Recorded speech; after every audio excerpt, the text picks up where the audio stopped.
Buenas, buenas y bienvenidos una vez más a este podcast Entre Tablas. Esta vez Gustavo y yo vamos a hablar acerca de monarquía y obviamente hablar acerca de esta diferencia con su hermano muy cercano que es la dinastía. Así que, por favor, Gus, este tema, ilústranos. Hola Salva. Bueno, estamos hablando del método o la manera de gobernar más antigua de la humanidad, que es la monarquía. La palabra monarquía viene de una palabra, viene del griego monarquía, que es muy parecido al nombre, que significa el gobierno de uno. Este, bueno, básicamente se estima que viene desde las cavernas. Eso pasa cuando generalmente se escogía a la persona mayor o al padre de familia como el líder o el padre de familia más fuerte como el líder de la comunidad. Una vez que éste fallecía, se elegía el siguiente, que por cierto también tiene mucho que ver con el inicio de la religión, porque cuando ya no existía el padre, los hijos generalmente creaban un tótem o una figura que simulaba, de alguna manera representaba a esa persona sabia o con liderazgo que ya no estaba. Pero no era suficiente el tótem y se requería nombrar a alguien que fuera, digamos, el representante de ese padre o ese tótem en la comunidad. De ahí también se origina lo que es la relación que tienen los reyes con Dios. Son los representantes de Dios en la tierra, dependiendo, por supuesto, de la cultura y de la manera como estos llegan al poder. Y los diferencia de los emperadores, que los emperadores no tienen una connotación divina, tienen una connotación más que todo de guerrero o de conquistador. ¿Y cuál es o la comparación, semejanza o la relación que existe con el otro término que es la dinastía? La dinastía básicamente se basa en los linajes. Digamos que es una consecución de liderazgos, ya sea en el poder o en esferas un poco, digamos, que están por debajo del poder.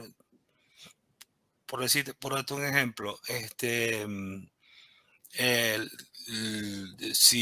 a ver, las empresas donde la capitanía de esa empresa la lleva una familia durante siglos o durante una considerable cantidad de años o generaciones, es considerada una dinastía también.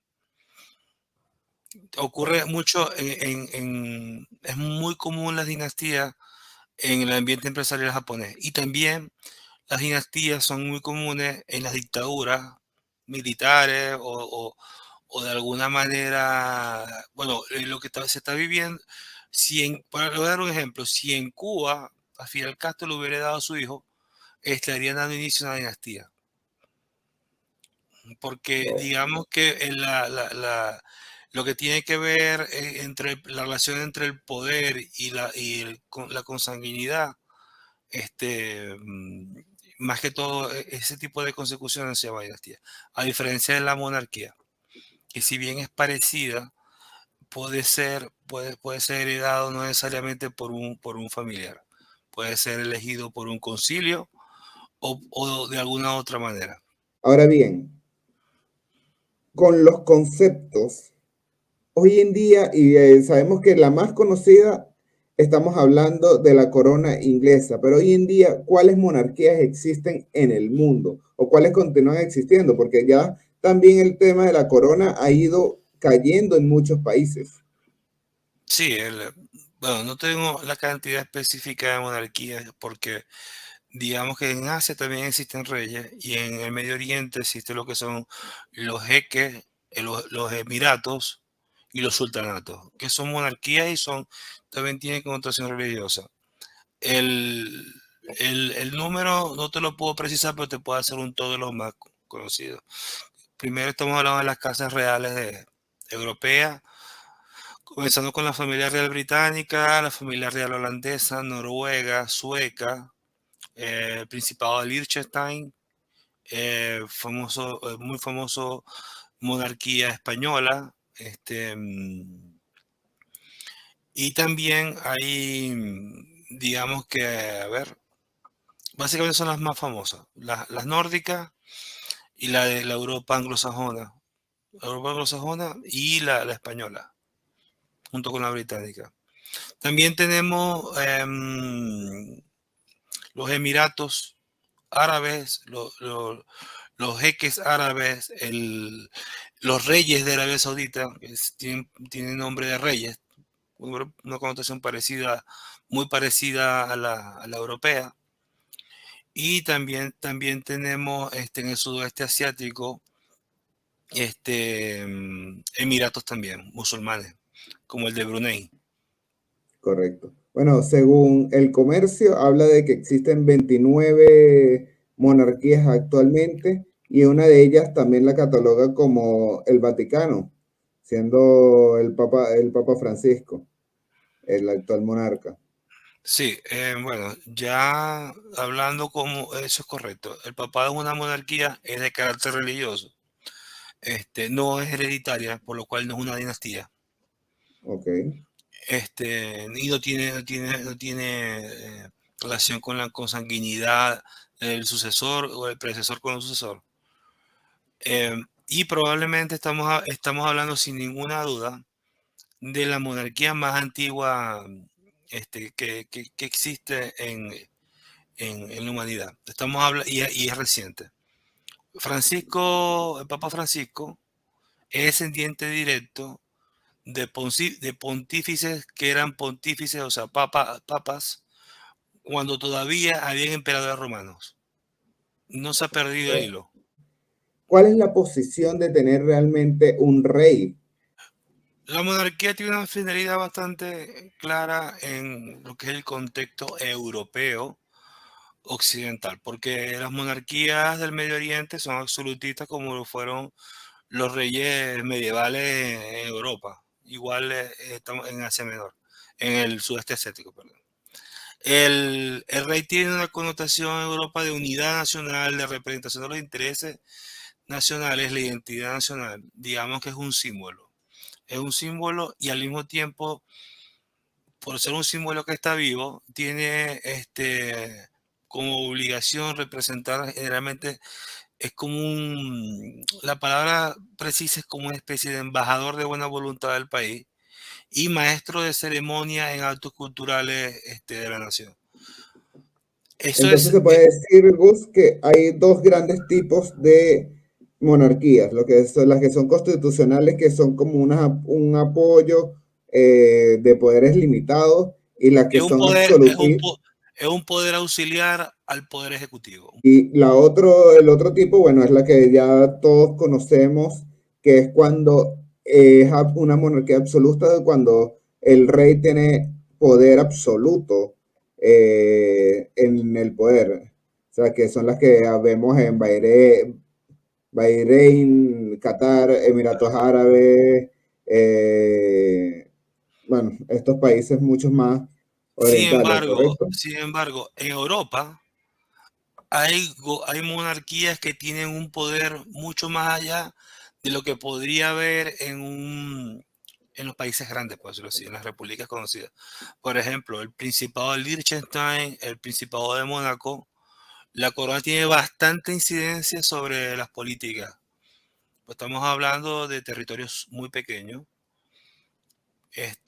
donde el monarca todavía tiene algún poder político, alguna influencia sobre las políticas públicas. Claro, son estados pequeños, digamos que y generalmente en el aspecto militar o de defensa, son atribuciones que ellos le ceden a estados más grandes vecinos, como por ejemplo en Mónaco o en Andorra. Si hubiera una guerra o hubiera algo así, ellos tienen como corregente el presidente de Francia. Gustavo, pero aquí alguien sin conocimiento de la farándula, ¿por qué la corona inglesa o la monarquía inglesa es la más conversada? Bueno, tiene una explicación un poco larga, voy a tratar de hacerla lo más corta posible. Hay que recordar primero que Inglaterra es un país que tiene lazos muy fuertes con Estados Unidos, que es la principal potencia mundial. Y es un país que tiene una cultura de propaganda o de proyección cultural fuerte en el mundo. Y asocia mucho la proyección cultural con su corona. Como también hay que tener claro que hasta hace un par de siglos la principal potencia mundial fue Inglaterra y fue el imperio más grande del mundo hasta hace unos 250 años. O sea, digamos que están viviendo de su gloria pasada y de su conexión afectiva y cultural con la mayor potencia del mundo, que es Estados Unidos. Igual entiendo que Para, hay 15 un momen- naciones un- que quiero, forman... quiero, quiero, Ajá. quiero hacer un inciso. Entiendo que algunas personas van a pensar, van a decir, no, pero la economía más grande ahora es China. Eso es reciente. Pero la mayor potencia cultural del mundo es Estados Unidos, como en algún momento irá a dejar de ser, como ha ocurrido con todas las potencias de la historia de la humanidad. Tiene su crecimiento, su ceniza y su declive. Eso es normal. Ok, pero ahí vuelvo y a lo que estaba comentando. Hay 15 países que conforman lo que está bajo el manto del reinado de Inglaterra. Entre ellos Australia, Canadá, Jamaica, y para ustedes de contar. La Mancomunidad Británica de Naciones, la Commonwealth. Correcto. Esto también no hace el impulso de que sea una de las más conversadas, de las más habladas.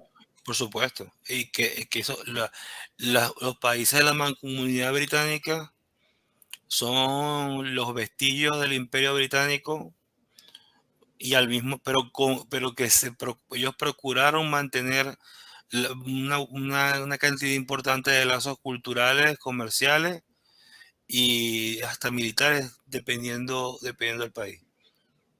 Después de la disolución del Imperio Británico, al terminar la Segunda Guerra Mundial, Gran Bretaña, al ya no contar con el vasto imperio que contaba, procuró de alguna manera mantener un lazo entre los países más importantes que compusieron a este imperio, generando la Mancomunidad de Naciones. Eso se basa en que todos estos estados aceptan como jefe de estado a la reina, que es una nominación, o rey, sería Carlos III, que era el actual rey. Sería eso, pero eso es un cargo nominal y con mucho menor influencia que el que tiene Inglaterra, que es básicamente ceremonial. Ok. Y, a ver, entendiendo esto, hay varios países que han declarado querer separarse de la corona, entre ellos Australia, Jamaica, y en ese sentido, ¿qué lograrían y por qué esto más bien ha sido una medida de declaración, más no una medida de ejecución? O territorios como Jamaica tienen un pasado muy reciente como colonia o territorios ultramar británicos. Ahí hay un tema de una deuda, se podría decir, de una deuda legal, una deuda de temas de reivindicaciones sociales que, que reclama Jamaica y algunas otras islas del Caribe también. Por ejemplo, Barbados, si no me equivoco, hace Lo muy poco logró tiempo, prácticamente en el se 2021, indepe- ¿no? sí, el año pasado se independizó y formó una república independiente de Gran Bretaña, ya no pertenece a la Mancomunidad Británica. Eso Sí. tiene Que ciertos, cómo olvidar a Rihanna allí dando ese comunicado sí, también. estos países o islas o antiguos territorios ultramar británicos, ellos sí tienen cierta dependencia política y militar de Gran Bretaña. Y eso les impide a ellos desarrollar políticas autónomas de ellos y que probablemente les coartan, pertenecer a esta mancomunidad les coarta probablemente financieramente a nivel político de muchos planes o requisitos que ellos necesitan. sean para Claro, su bien además, o sean... ¿ah? además que hay un comentario allí que el tema de los impuestos que tienen que pagar a la corona y que no sean directamente beneficiados como países ellos. Sí, pero es marginal la cantidad de impuestos, no es mucho. Y la protección militar que les da Gran Bretaña es importante. Buen Y si punto. tomas en cuenta... Cosa que no ve el ciudadano común, ¿correcto? Sí, sí, sí, exacto. Si tú me preguntas a mí, tiene que ver más, los gobiernos de turno están buscando mayor independencia de acción que otra cosa. No creo que estén buscando beneficiar a la población. Y la población también tiene un historial, sobre todo la del Caribe, que en su mayoría es afrodescendiente, un historial de, digamos, de maltrato o necesidad de reivindicaciones sociales, que probablemente los gobiernos estén capitalizando para obtener objetivos políticos. Pero eso es consecuencia de cómo el imperio trató estas islas. Bueno, Para bien o para bueno, mal, ellos tienen sus motivos para tomar estas decisiones. bueno, y el tablazo de esta semana básicamente está vinculado al fallecimiento de la reina Isabel. Por lo, El bueno, abrazo. segunda, hay que aclarar. ¿Cómo llega Isabel al poder? Si su padre Jorge VI recibe el poder de su hermano que abdica porque se casó con una plebeya, que es una mujer divorciada en Nueva York, que era el rey de Inglaterra previo a la Segunda Guerra Mundial. Este rey, creo que era Jorge V, este, para rematar, tenía pensamientos filonazis. Y además, durante el inicio del gobierno del Tercer Reich, él, él vivió en Austria, en un castillo en Austria. Por ahí hay que entender, eso es otra cosa que es importante. El apellido no existe. El apellido Windsor se lo inventó el rey de Inglaterra en la Primera Guerra Mundial. Se lo inventaron, no se lo inventó él. El primer ministro de Gran Bretaña en la Primera Guerra Mundial le cambia el apellido al rey de Inglaterra porque el rey de Inglaterra pertenece a una casa real alemana, en la casa Coburgo-Gottinga. La monarquía británica desde el siglo XVIII, desde el siglo XVIII, XVII, es de origen alemán. Es más, la famosa reina Victoria que gobernó más de la mitad del siglo XIX, aprendió a hablar inglés en su adolescencia. Y toda su niñez habló alemán. Y el esposo de la reina Victoria era un príncipe alemán directamente, de Sajonia, de la casa de Sajonia. Y para evitar que la población asociara la corona británica con el imperio alemán en la Primera Guerra Mundial, se les invitó o se les obligó cambiarse el apellido de Coburgo, Casa Coburgo Oh, Gotinga, a Windsor. esa invitación Windsor suena a no, una invitación cordial. sí, Coburgo Gotinga, Coburgo Gotinga es un apellido. Windsor no existe, se lo inventaron, ni siquiera es un apellido. Es un nombre que se ha inventado, un apellido Ok. inventado. Es tan así que el esposo, eso sí, quien da el apellido de la Casa Real, pero si la reina, si es una reina la que manda, pero está casada con un rey consorte o con un príncipe consorte, el apellido de la Casa Real pasa a ser el del hombre, a pesar de que ella mande. O sea, en eso sí se mantiene, digamos, el contenido machista, por decirlo así, de las casas reales. Bueno, la reina Victoria de Inglaterra en el siglo XIX era de la casa Hannover, otra casa alemana, y el esposo era de la casa Coburgo-Gottinga, y la dinastía de la casa real tuvo el apellido del príncipe alemán y no de la reina de Inglaterra. ¿Qué pasó con la reina Isabel?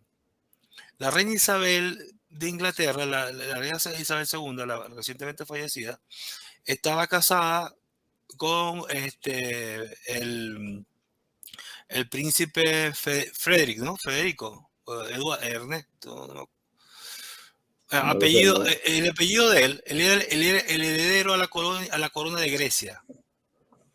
La corona de Grecia la tenía un príncipe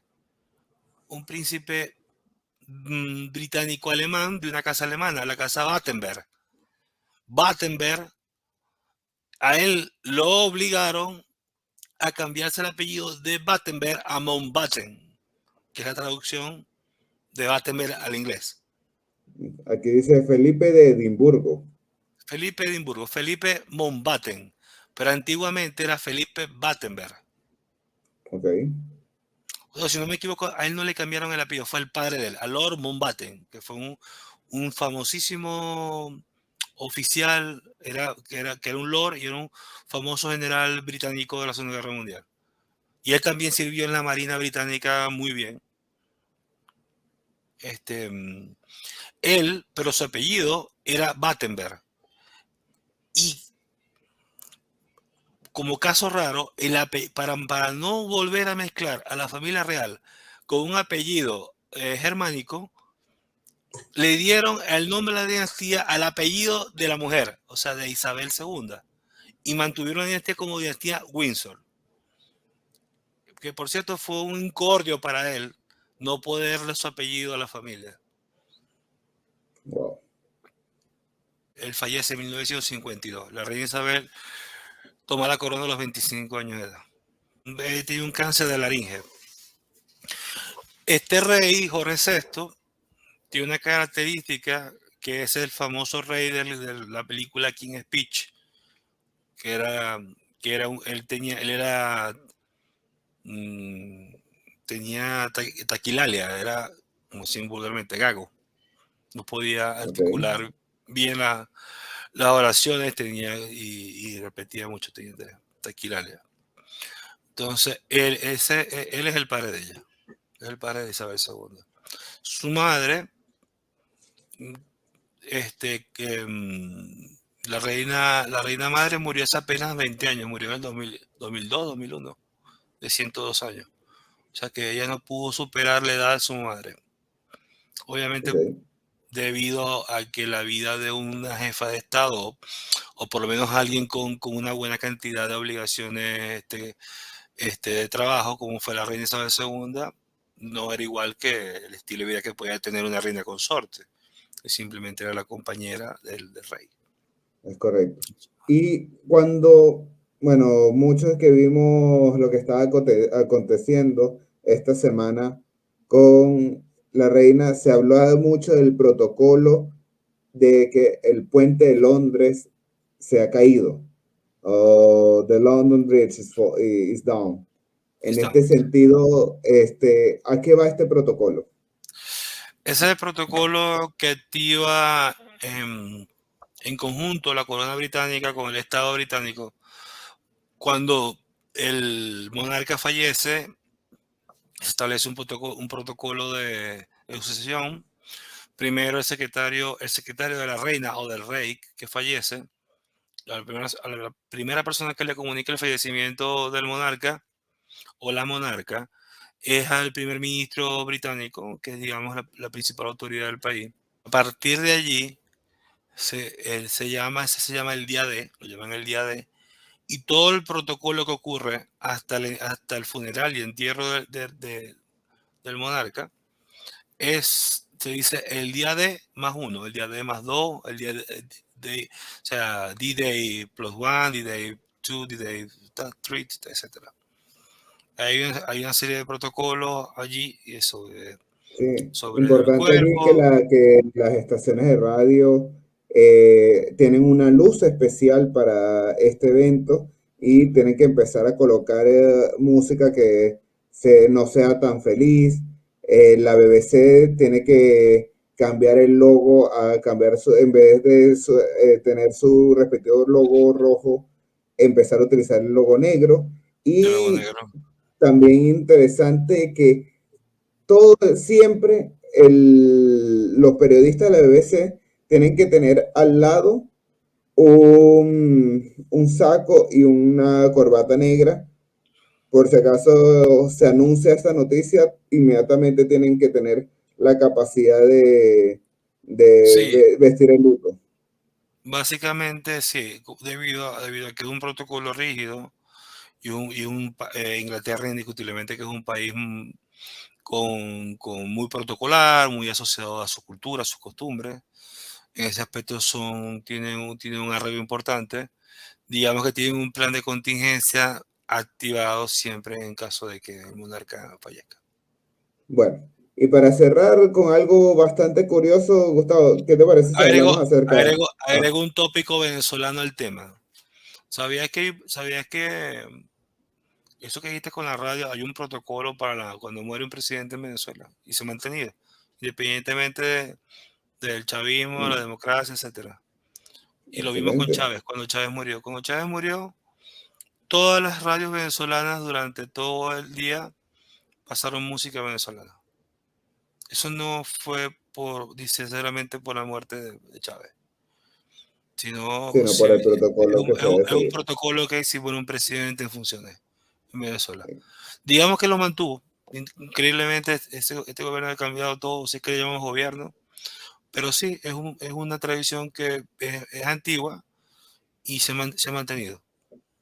Excelente. Bueno, como decía, para finalizar con un dato interesante, ¿qué te parece si hablamos de los cuervos de Londres? Ah, los cuervillos. Bueno, es una tradición que digamos que se volvió tradición cuando antes era costumbre. Londres era una ciudad donde era muy común en la Edad Media y digamos que en la edad preindustrial, que habitaran muchos cuervos. Son cuervos con una particularidad, son cuervos de gran tamaño. Algunos emiten sonidos parecidos al de los loros, se pueden reproducir sonidos cuasi humanos, por decirlo así. Y después de una época, en la Torre de Londres generalmente estaba bastante llena de cuervos.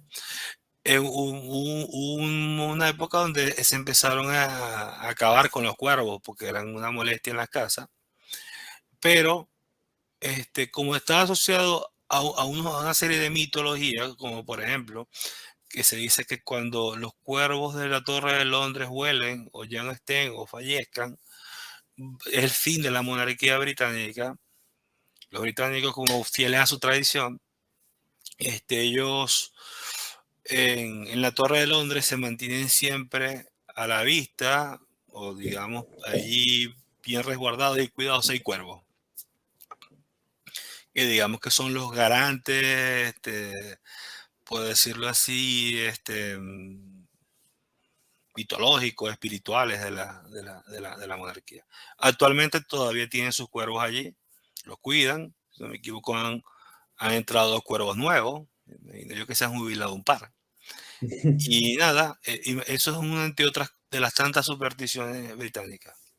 Excelente. Bueno, esperemos que esta superstición se siga conservando y bueno, que la monarquía sea algo que perdure en el tiempo, pero con la decisión del ciudadano común. Sí, yo creo que esto está condenado a desaparecer. Unos van a tardar mucho más, otros van a tardar menos.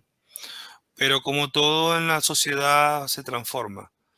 Lo que sí, yo sé que estamos ya teniendo mucho en el tiempo, pero hay una costumbre también en Europa que tiene que ver con las monarquías, que es que hay muchos países como Italia, Alemania, tienen presidentes. Y los presidentes tienen un papel muy parecido al rey. Los eligen, no tienen poder, son protocolares y ayudan en las transiciones de un primer ministro a otro, porque son regímenes parlamentarios. Y generalmente son personas queridas por todos los estratos de la sociedad y están allí ceremonialmente. O sea, de alguna manera es como una especie de sustituto de rey, pero con la misma funcionalidad. Perfecto. Bueno, muchas gracias a todos los que nos escucharon y esperemos que si te gustó este episodio, compártelo y comenta si queremos o quieres que hablemos de algo más. Muchas gracias y podemos decir que este episodio 23, se da por completado. Gracias a todos.